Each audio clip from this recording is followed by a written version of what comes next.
Bonjour à tous, bienvenue dans ce nouveau format qui va s'appeler Charlatan. Dans ce format, nous allons traiter de plusieurs points différents, tous liés de près ou de loin au charlatanisme. On va parler des pickpockets, des voleurs, des cambrioleurs, on va parler des escrocs qui travaillaient du côté médium et spiritique, on va parler de plein de choses liées au monde des charlatans d'hier à aujourd'hui. Et on va commencer avec un premier épisode assez intéressant sur les pickpockets.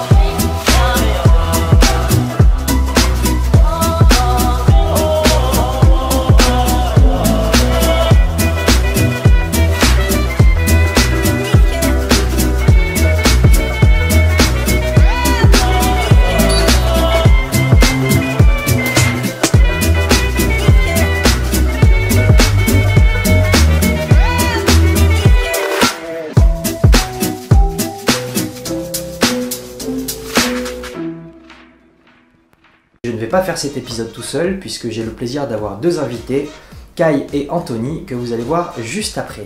On va pour commencer voir aujourd'hui quelques clichés répandus sur le pickpocketisme. J'ai fait quelques recherches rapides et j'ai vu plusieurs points qui ressortaient très souvent et qui sont absolument faux. On va expliquer pourquoi et on va vous donner 2-3 clés de comment vous protéger des pickpockets. Ces clichés, je les expliquerai tout à l'heure avec Anthony, sont assez simples.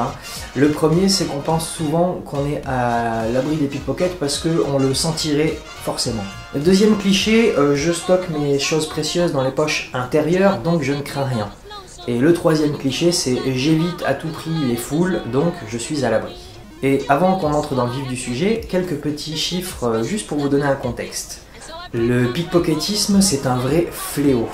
C'est environ 400 000 faits par jour dans le monde. 400 000 par jour. 400 000, ça peut paraître beaucoup, en fait la réalité est bien au-dessus de ce chiffre. Car on a un gros problème avec le pickpocketisme des malfaiteurs, c'est qu'il faut les prendre sur le fait, pour que légalement on puisse prendre des mesures. Il faut aussi que les gens acceptent de porter plainte. Et ça peut paraître anodin, mais il y a beaucoup de victimes de pickpocket qui sont des touristes étrangers et qui n'ont pas envie de perdre du temps à faire des démarches pour porter plainte. Donc ça complique énormément le travail de la police, et en plus il faut qu'ils prennent les pickpockets sur le fait, la main dans le sac si je puis dire, et malheureusement on a quelques petits problèmes avec ça. Vous pourrez voir très facilement des reportages sur le pickpocketisme criminel, comment c'est organisé. La plus grosse difficulté, c'est qu'ils vont sévir beaucoup sur les transports en commun, les pickpockets, et ils sont plusieurs. Ne croyez jamais que vous êtes à l'abri parce que vous évitez les foules. Les pickpockets peuvent recréer, s'ils le veulent, une foule avec leurs complices. Ils travaillent au moins par 3-4 personnes. Le voleur, le pickpocket de base, celui qui va vous faire les poches, ne va jamais conserver vos biens. À peine il vous les a subtilisés qu'il va les faire passer à un complice qui les passera lui-même à un autre complice. Donc même si vous suspectez un pickpocket de vous avoir fait les poches, vous avez beau l'attraper, appeler la police, il y a de très fortes chances qu'il n'ait rien sur lui et que vous n'ayez aucune preuve contre lui. Le pickpocketisme fait beaucoup de dégâts à cause de ça. Et attention, on a tendance à penser que depuis toutes les histoires liées à l'épidémie de Covid-19, avec le principe des gestes barrières et de la distanciation physique, on pense trop facilement qu'on est à l'abri et que les pickpockets ne peuvent plus travailler. C'est faux. Méfiez-vous. En fait, le Covid a été principalement, pour les pickpockets, un détournement d'attention. On est tellement préoccupé et attentif à ça qu'on oublie le reste, et c'est le principe de base des pickpockets. Le pickpocketisme repose essentiellement sur 3 piliers. Le premier pilier, c'est la technique. Purement et simplement, c'est les méthodologies pour arriver à voler des choses. C'est ce qu'on va voir dans les petits passages avec Anthony et Kai juste après. Le deuxième pilier, c'est le détournement d'attention. Ça va être arriver à accaparer l'attention de la victime pour qu'elle ne se rende pas compte du vol. Elle s'en rendra compte trop tard.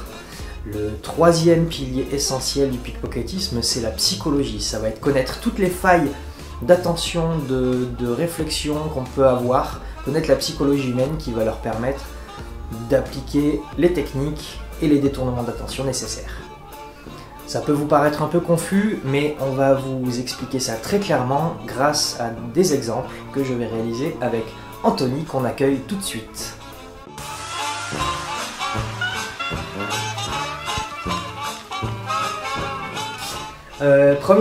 On va parler de quelques clichés à déconstruire un peu dans le pickpocketisme. Il y a beaucoup de... Je sais pas si tu as des idées préconçues comme ça. Non, pas vraiment. J'ai eu quelques expériences avec ma copine à un moment donné où elle s'est fait... Enfin, il y a eu une tentative de vol pour son téléphone portable dans un métro. Donc, dans le sac il était ou dans la... Dans sa poche de veste. Donc on a réussi à le calmer assez vite, le pickpocket, donc on a eu de la chance. Poche c'est des bons en plus. En général quand on cible des meufs on va plutôt s'en prendre à des sacs, on le verra juste après. On va juste faire une petite inspection vite fait ici. Un petit portefeuille. Un classique. Ici une poche intérieure, elle est vide. Ici. Ici un petit porte-carte. Ouais. Cette poche là en général, voilà, c'est le téléphone. Je vous montre quand même qu'on puisse le voir. Tac. Alors cette poche là c'est intelligent pour le téléphone parce qu'on le sent quand même beaucoup plus facilement qu'il contre la cuisse. Et là tu as quelque chose, non? Un peu d'argent. Un peu de monnaie, voilà. Je t'ai passé pour l'expérience. C'est des billets de 1 million de dollars quand même. Ah bah voilà, c'est parfait. Du coup tu as 2 millions de dollars en petites coupures. Ouais, je savais que je finirais riche un jour. Ça. Bien. Donc, tiens, mets-toi juste comme ça. Premier cliché, j'ai dit, c'est je le sentirai forcément. Alors je le traiterai dans une prochaine vidéo, mais il y a des distances en fait particulières qui font qu'on peut ou pas s'approcher de quelqu'un plus facilement. Le téléphone, effectivement, je disais, c'est intelligent de le mettre ici, déjà parce que souvent on marche les mains dans les poches, en contact avec le téléphone. Ouais, et le téléphone, c'est une des premières cibles de vol du pickpocketisme. Et en plus, comme il est vraiment contre la jambe, c'est un peu plus difficile. Tu le sens si je l'enlève. Oui, complètement. Ouais. Ah, tu remarqueras déjà que je le prends pas comme ça. Si je le prends avec le pouce, tu le sens beaucoup plus. Oui, parce qu'il y a le contact de la main. Comme ça, tu le sens beaucoup moins. C'est vrai. Voilà. C'est juste. Première petite astuce de pickpocketisme, on attrape souvent comme ça. Et c'est plus compliqué, voilà. Vous pourrez essayer chez vous, les gens sur la vidéo, c'est vrai que c'est chaud. D'accord. Alors, mets-toi à côté de moi, comme ça, on va faire une petite expérience juste pour montrer qu'effectivement, les gens pensent souvent qu'on le sentirait. Je parlais du téléphone, c'est une bonne idée, parce que comme je disais, si on l'attrape comme ça, tu écartes un petit peu, décale un peu ce pied-là, voilà, et ici, tu as de la monnaie, c'est ça? C'est ça. Ici, la monnaie, ici, rien, ok. On est d'accord que tu sentirais s'il se passait quelque chose? Oui, le portefeuille, par exemple, si je le sors, tu vas sentir que je le sors. Oui, complètement. Donc là, la poche est un peu serrée, mais ça va. Ah, t'as une montre aussi. Ah oui. Ah, la montre, c'est le truc préféré des pickpockets aussi. Je vais peut-être pas montrer la montre tout de suite. On va se concentrer sur le téléphone. Tu peux me le passer 2 petites secondes, ton téléphone? Bah, je l'ai plus. Voilà. Tu l'as senti ou pas? Non, je l'ai pas senti. Bien.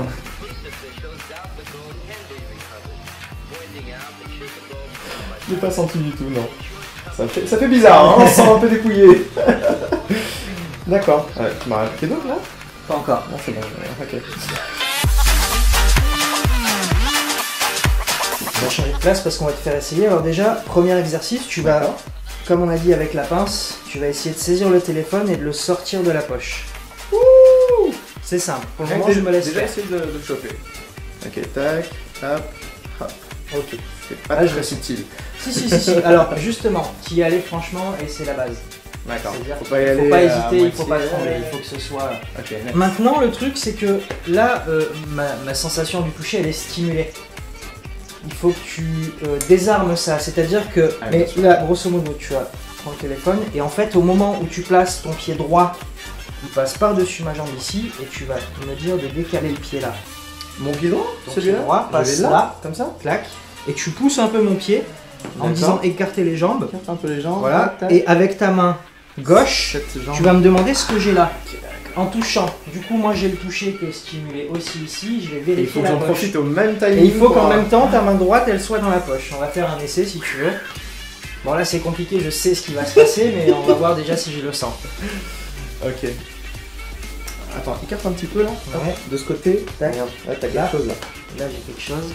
Et franchement, je l'ai senti mais très légèrement. Ah, sur j'ai la senti main. que C'était quand même super clean. C'était ça super va, clean. ça va. C'est compliqué quand même. Hein. Mais c'est pas évident. Mais en fait, ce qui est le plus compliqué, c'est de stimuler au bon moment, au moment où on arrive à choper le téléphone. De calculer le bon timing, quoi. C'est ça qui est complexe. En plus, en fait, le pickpocketisme, pour expliquer un petit peu, ça repose principalement sur 3 principes. La technique de pickpocketisme, la psychologie, on va utiliser beaucoup de trucs comme ça, et le détournement d'attention. On va voir ça un peu plus tard, ben, on va voir ça tout de suite d'ailleurs. Très bien. On va faire une deuxième petite démonstration si tu veux bien. Tiens, je te rends ton téléphone. Ah, merci. Tu permets, hop, bouge pas, je m'en occupe. Ok.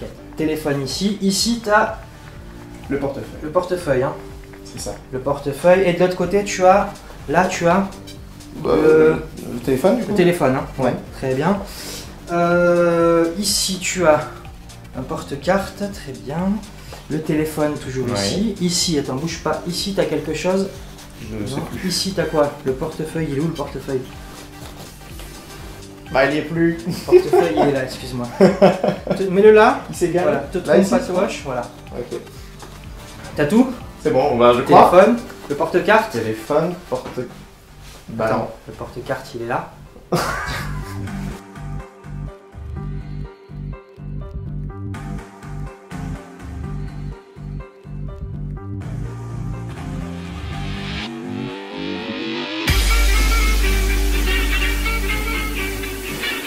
Je crois que Porte-carte, portefeuille. c'est bon.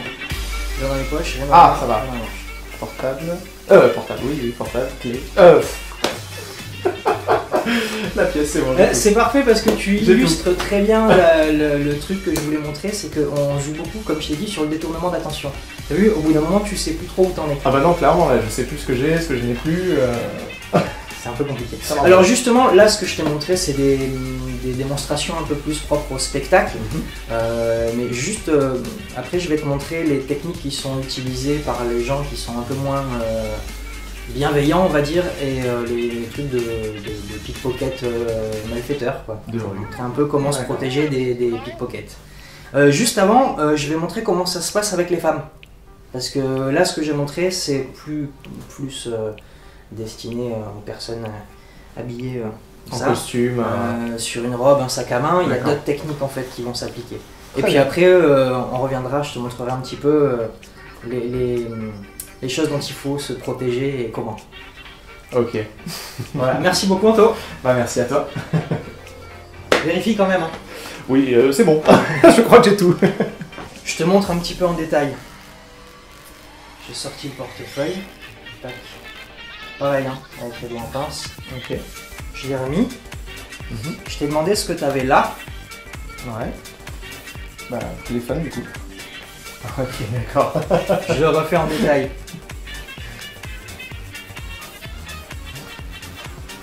Hop. Je sors le portefeuille. Vraiment. Je le remets comme ça. D'accord. Avec mon petit doigt là, Ok. je le maintiens pour pas qu'il tombe. Ok. Et je remets ta veste. Et là, je suis juste en dessous. Je te demande ce que tu as là. Et je récupère le portefeuille. Et s'il faut, clac, je le laisse tomber dans ma poche. D'accord, bravo.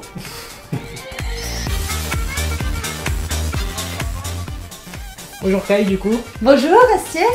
Merci de participer aussi à l'expérience comme ton chéri. Ça me fait plaisir. Voilà. Pour ceux qui ne la connaissent pas, elle est photographe. On vous mettra un lien dans la description parce qu'elle fait un très joli travail. C'est gentil, merci. Et aujourd'hui, ben, tu vas te faire dépouiller. Mais pour montrer. Alors, justement, ton chéri nous parlait que tu as déjà eu des tentatives de 2 fois. 2 fois. Ouais. Une à Paris, une à Marseille.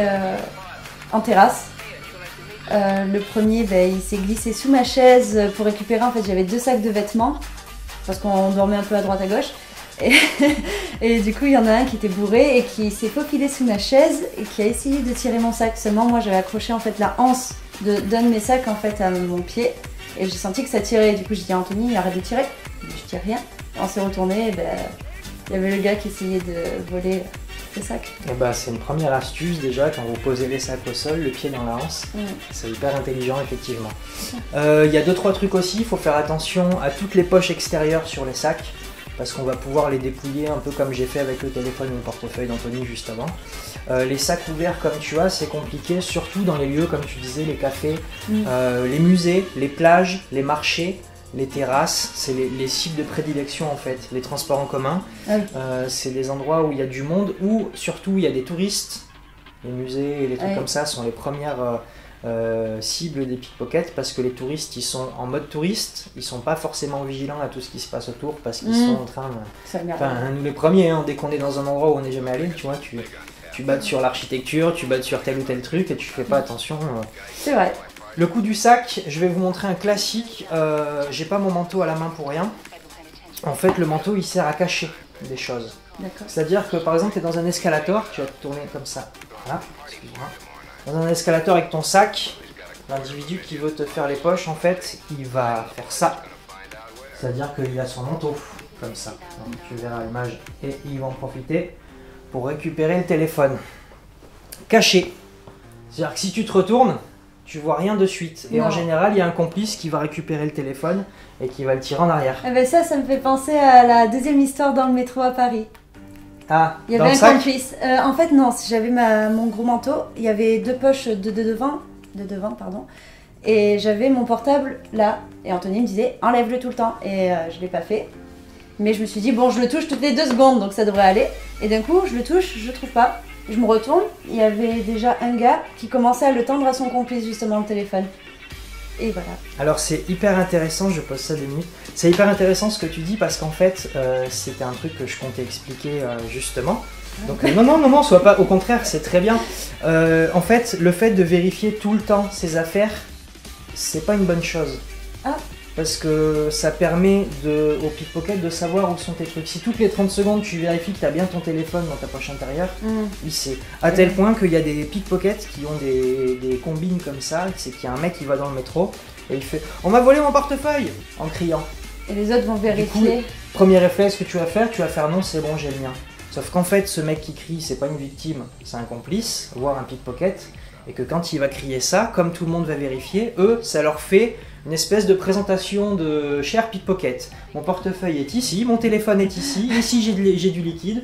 Voilà. Et en fait, servez-vous. Voilà, se palper régulièrement les poches, il faut faire attention aussi parce que c'est... Bon, après, il est passé beaucoup aussi de ma poche, alors c'était déjà une pancarte. Les poches extérieures, en plus, c'est quand même assez facile à récupérer.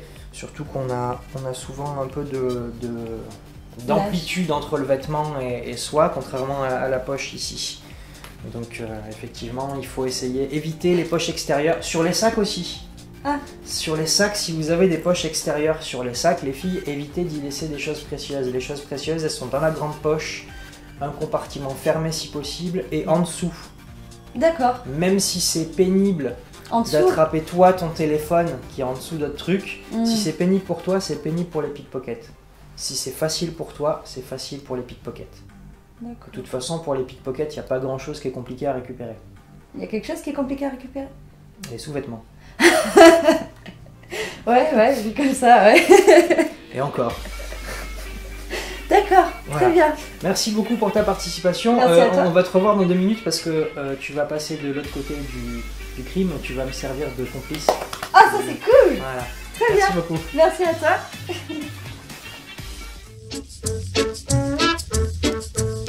Merci beaucoup les copains. On va faire un petit truc parce que là je vous ai montré des démonstrations de pickpocketisme un peu plus adaptées au milieu du spectacle d'où je viens.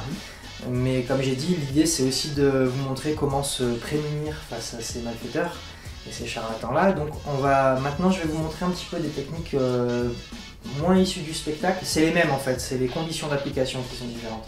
Je vais vous montrer en gros comment font les pickpockets de rue, ceux qui vous font vraiment les poches.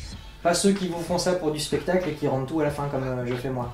D'accord. Ceux qui rendent rien, ceux qui... Ok. Voilà. Qui revendent, d'accord. Ceux Ok. qui peuvent aller en prison. Quoi. Voilà. D'accord. Voilà. Tu vas me servir de complice. D'accord. Tu vas être ce qu'on appelle un baron, c'est-à-dire que tu vas être mon complice. Les pickpockets travaillent rarement seuls. Ça revient aussi à ce que je disais tout à l'heure sur le cliché des gens qui pensent qu'ils sont à l'abri parce qu'ils fréquentent le moins possible les foules. En fait, un pickpocket travaille très très rarement tout seul. Et la foule dont il a besoin, il peut la générer s'il veut avec ses complices. Et des fois, foule, ça va être juste 2-3 personnes. Donc 2 ou 3 complices et un pickpocket, et c'est souvent comme ça qu'ils travaillent. Et ils vont travailler sur les effets de foule nécessaires, ils n'ont pas besoin d'être plus. Les grandes foules, c'est préférable parce que dans les transports, on est tous serrés comme ça, c'est beaucoup plus facile et tout. Ouais. Même avec le Covid, n'allez pas croire que les gens avec la distanciation sociale et tous les trucs comme ça, ils ont pris que des réflexes. Oh, les pickpockets, ils arrivent à bosser quand même. Hein. Ah, ils ont arrêté de travailler du jour au lendemain, on n'a pas compris. Voilà. Non, les pickpockets, ils continuent à tourner. D'accord. D'accord. Voilà. Donc là, on va faire 2-3 expériences pour les classiques portefeuille, téléphone qui peuvent vous arriver potentiellement dans la rue. Et tu vas faire office de Complice. ma baronne. Voilà. D'accord. Voilà. Ok, ça vous marche. va Ouais. Ah bah allez, c'est parti. Ah, d'ailleurs, tiens, je te rends le portefeuille que tu peux mettre dans ta poche arrière Exactement. et le téléphone aussi. Super. Ah, je crois. Voilà. Oui, non, c'est. Désolé. Et on est bon. Formation professionnelle. Moi ça va, j'ai rien, c'est bon. A tout de suite. Alors bon, habituellement les barons sont formés, on s'entraîne et tout. Là on va le faire un peu sur le vif, c'est vraiment pour vous montrer comment ça marche. Et après il faut vous dire que ça c'est fait par des gens qui ont vraiment l'habitude. La première technique qu'on va voir c'est pour voler un portefeuille. D'accord. Ok. Ok. Avec le portefeuille arrière. En fait l'idée c'est un peu comme j'ai fait avec son téléphone dans les poches tout à l'heure. C'est-à-dire que si je vais directement au contact du téléphone, il va le sentir. Si par contre il y a d'autres contacts qui requièrent son attention à d'autres endroits, ça peut être suffisant pour. Et en général, en plus, on a vraiment un travail de synchro qui est fait en amont. On vous montre ça tout de suite.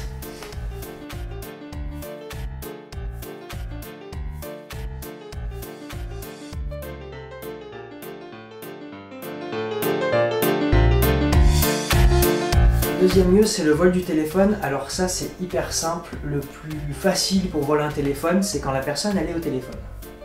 Ah On va bon. pas lui faire les poches, elle a directement le D'accord. truc comme ça. On va voir ça de manière très simple. Tu vas voir, Anto, tu vas prendre le téléphone, le mettre sur ton oreille, Très bien. même si t'as appelé ou pas. Et en fait, l'astuce, elle est très très bête. Tia, tu vas te mettre à côté de moi. D'accord. Mettons qu'il est en train de marcher dans la rue. On va se mettre derrière lui, Je comprends. Ouais. C'est comme ça. en fait. C'est comme ça. Et on va se synchroniser. C'est-à-dire que toi, tu vas passer, lui mettre un violent coup d'épaule Mhm. et partir sur sa gauche. D'accord. Pendant que moi, à droite, je vais faire ça. D'accord. Et ça va le distraire déjà de ce côté et. Pardon Et là, C'est tu à vois, moi, très cher. là, si je le prends, le réflexe naturel, c'est de se retourner. En fait, vous allez voir comment ça fonctionne. L'attention, elle est compliquée. Alors ça se fait vraiment sur de la synchro. Normalement, il faut que tu sois en même temps, voire un tout petit peu juste après pour que le gars, il n'ait pas le temps D'accord. de... Que toi tu sois Voilà. après ou à moi. Toi, faut qu'on soit en même temps, voire Ok. que tu sois dès qu'il faut que ça fasse tac en fait. Grosso D'accord. modo, si moi C'est je le du faisais synchro, tout seul, ça donne ça. Ok, d'accord. Voilà. D'accord. Sauf que les pickpockets font ça à plusieurs parce que le baron, donc toi qui va passer, lui mettre un coup d'épaule, Le distrait. le distrait, puis surtout toi, t'es de dos, d'un coup t'as plus ton téléphone et il y a quelqu'un qui fait ça. Et tu vas te dire c'est lui qui l'a. Donc, Donc tu te retournes, C'est ça, ouais. tu te retournes et tu fais Ok. oh. Parce que Ouais, ouais. tu mets un bon coup d'épaule en général, tu vois, un coup de genre une engraine quoi. C'est pas juste excusez-moi monsieur, c'est un coup d'épaule et tu fais pardon et tout. Bon, allez. Et en général après tu le retiens le gars. Vas-y doucement. Hein. Tu fais pardon, vous avez pas une cigarette s'il vous plaît Non, une cigarette, parce que pendant ce temps, moi derrière avec le téléphone il me casse, et souvent on n'est pas juste deux. On va être 3-4. Entre Kai et moi, il y a d'autres gens.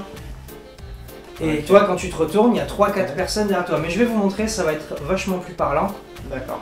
On va voir, on l'essaye sur le vif sans avoir répété. Ça marche. T'es prête? Ouais. Allez. Coup d'épaule. Et là, tu passes par contre devant.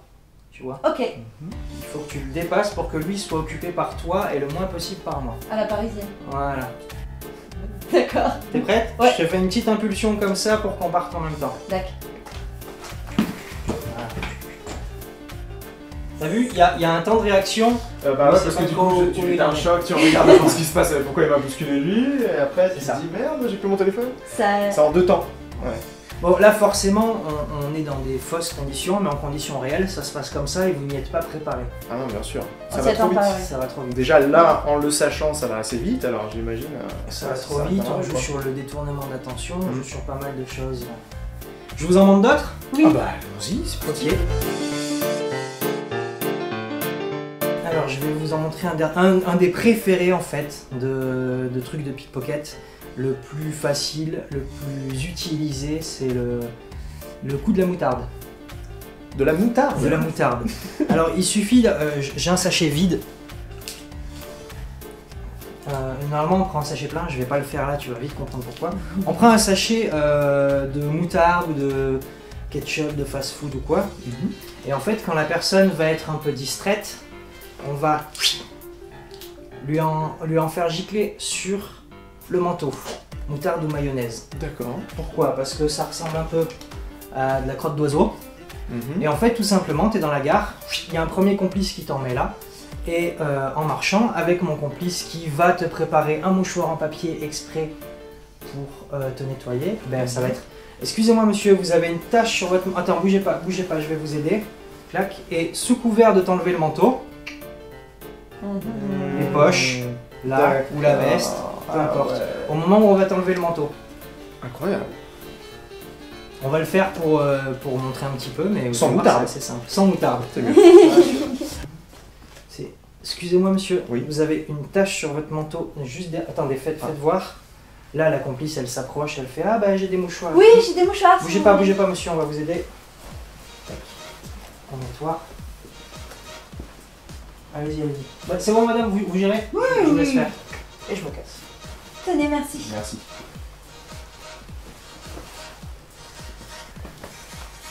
Ok. Et là, qu'est-ce qui se passe? Oh non, mon téléphone!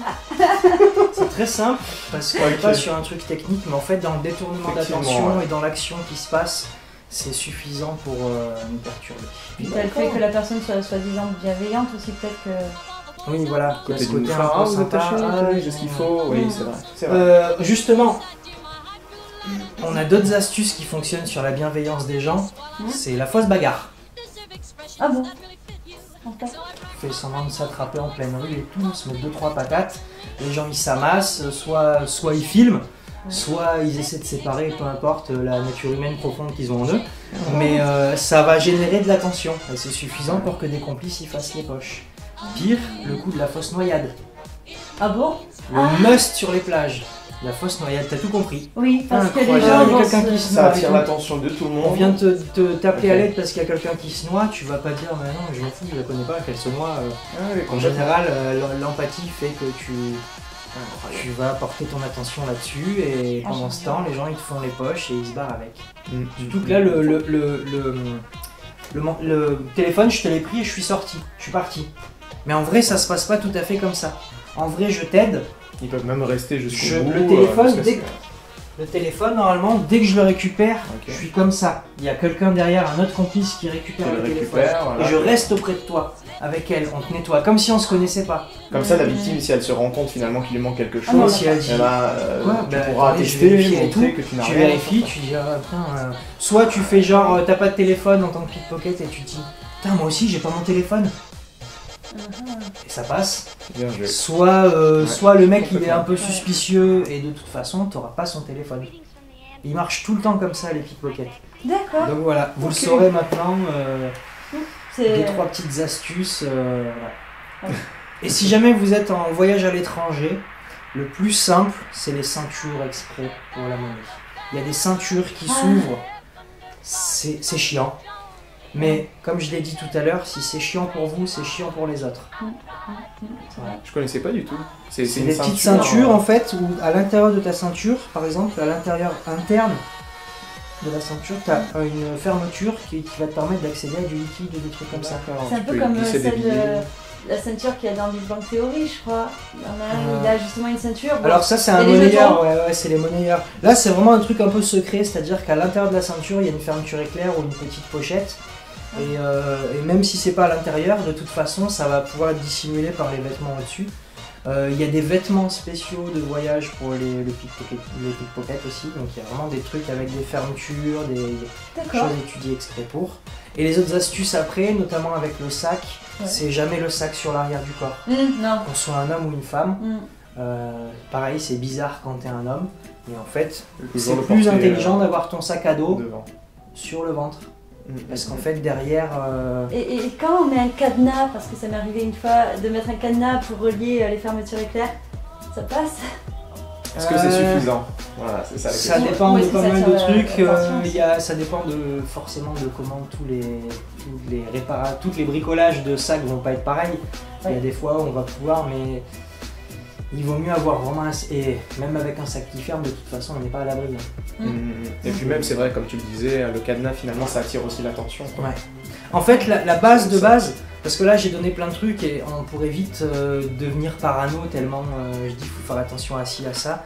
En fait grosso modo ce qui va faire que vous devenez une cible de pickpocketisme, c'est que votre inattention elle est visible. En fait, on repère beaucoup les gens comme ça. Je mettrai dans la description de la vidéo un petit lien d'ailleurs sur une chaîne YouTube qui s'appelle Legal Eye, l'œil légal, et c'est que des caméras de surveillance qui sont prises à Londres de pickpocket. Ah, j'ai vu ça. Il y en a plein du musée Sherlock Holmes au 221B Baker Street par exemple. Et c'est rigolo parce que les vidéos disent pas trop de trucs, c'est-à-dire que tu as l'extrait vidéo et c'est tout. Et c'est des vidéos de 6-7 minutes où en fait tu te prends au jeu de savoir qui ou combien sont des pickpockets sur le truc, de voir à quel moment. Et c'est très compliqué. Il n'y a pas d'analyse, voilà, c'est commentaire. Une vidéo de surveillance en plan fixe, brut, et c'est génial. Ah, ça a l'air sympa. J'en avais entendu qu'ils avaient fait ça justement, mais j'ai pas regardé encore. Bah je les mettrai les liens. Mais voilà, en fait, en gros, si on veut vraiment être protégé des pickpockets, les trucs simples, c'est que les objets soient pas facilement accessibles, pas y gratter tout le temps, et en fait, être vigilant.